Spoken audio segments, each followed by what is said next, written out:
আজকে কবিতা পাঠের ইচ্ছে হয়েছে হঠাৎ, তাই সম্প্রতি উপহার পাওয়া ইশরাত জাহান রুজির বইটি থেকে তারই লেখা অভিবাদন হে প্রিয় কবিতাটি পাঠ করে শোনাচ্ছি আপনাদের। আমার তেমন কিছুর অভাব ছিল না, যদিও ছিল না কিছুই, তবুও তার অভাববোধ অনুভব করিনি। কিছুই তো ছিল না, তবু না থাকার অভাব কিছুতেই টের পাইনি।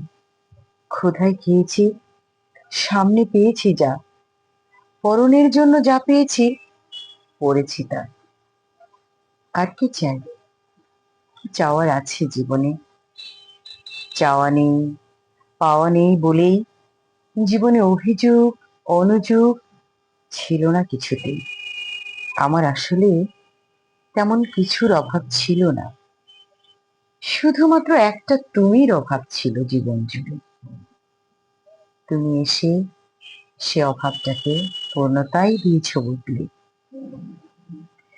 তোমাকে অভিবাদন হে প্রিয়, তোমাকে সাদর সম্ভাষণ আমার সাধারণ আটপৌরে জীবনে।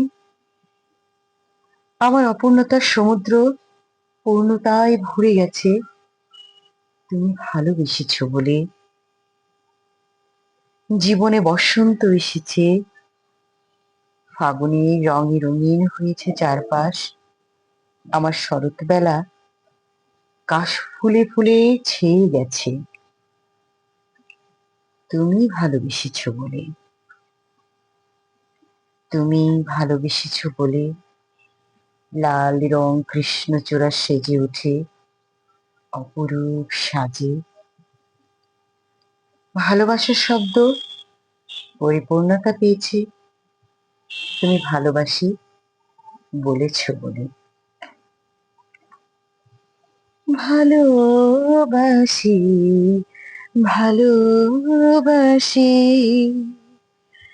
ভালোবাসি, ভালোবাসি, সেই সুরে কাছে দূরে বাজায়, বাজায় বাঁশি, বাজায় বাঁশি। ভালোবাসি, ভালোবাসি।